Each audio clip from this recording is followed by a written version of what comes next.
Comentários de Meishu Sama sobre o ensinamento Fé e Liberdade.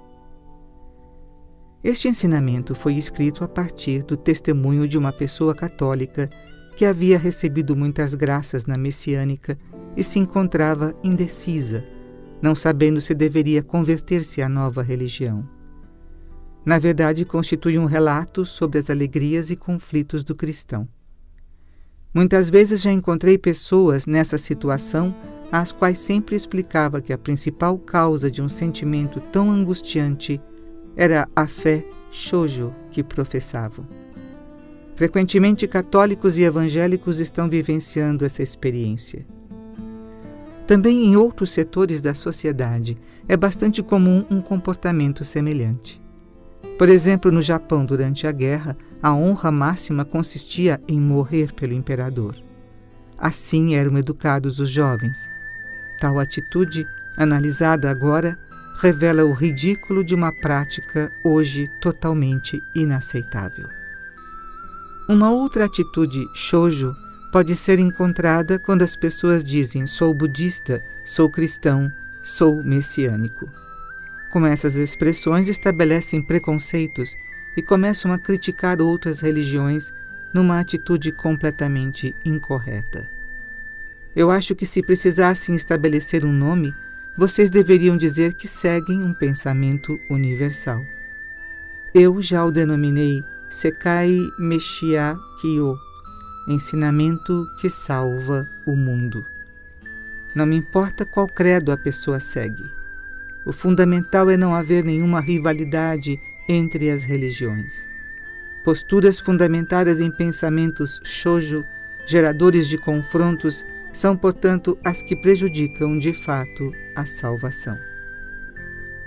Até mesmo no que se refere ao país de origem, não está certo dizer, por exemplo, eu sou japonês.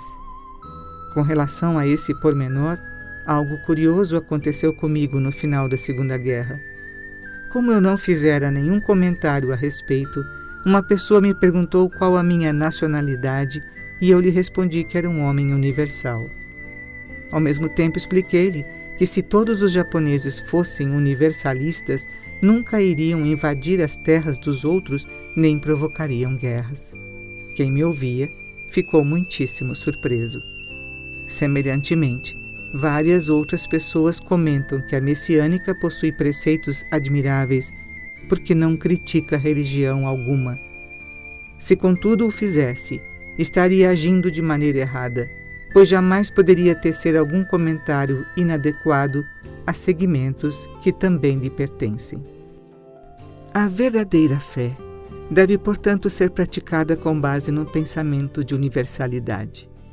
Apoiado também nessa mesma norma, sempre estou afirmando que os messiânicos têm plena liberdade para estudar e analisar quaisquer outras religiões ou filosofias.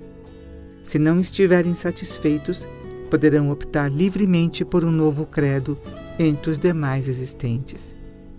É bom, entretanto, todos vocês saberem que, embora eu faça essas recomendações referentes à liberdade de escolha, tenho absoluta convicção de que não existem ensinamentos melhores que os da messiânica. Não me causa por isso constrangimento algum a perda de seguidores, como acontece com os dirigentes de certas religiões, os quais proíbem os seus adeptos de pesquisar e entender os fundamentos de outros credos. Vou citar alguns casos interessantes que podem ilustrar a certeza do meu pensamento.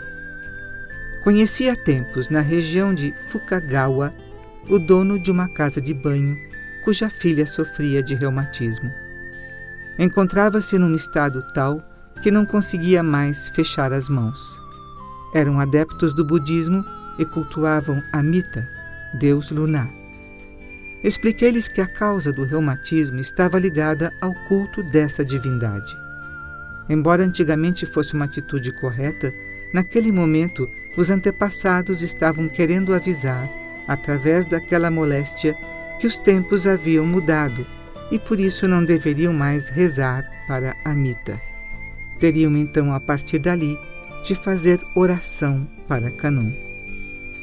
Apesar das minhas explicações, A família recusou-se a mudar de ideia.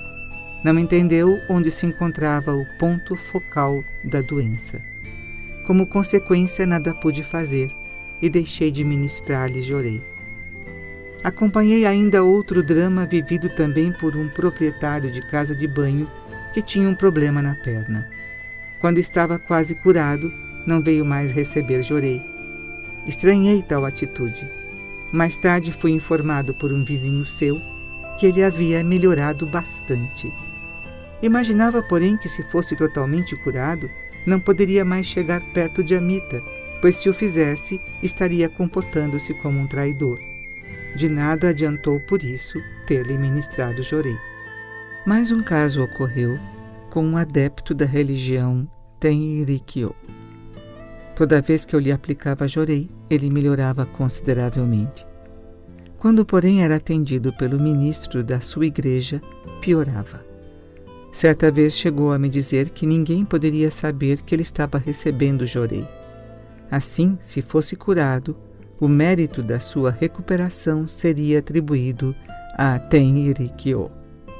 Por se tratar de uma pessoa que não estava sendo sincera, embora eu a tivesse atendido com muita dedicação, não valeu a pena. Deixei também de ministrar-lhe Jorei. E ainda para completar, o ministro da Tenrikyo mandava-lhe confessar. A cada ato confessional, dizia-lhe que tinha muitas máculas e por esse motivo precisava realizar repetidas vezes o mesmo ritual. Chegou a um ponto tal que este pobre adepto dizia já não ter mais relatos a fazer em confissão. Na verdade, o ministro da Tenrikyo agia assim, tentando justificar por que a cura não ocorria. Daí a razão de, como desculpa, atribuir os resultados insatisfatórios à grande quantidade de máculas que, segundo ele, possuía o infeliz adepto.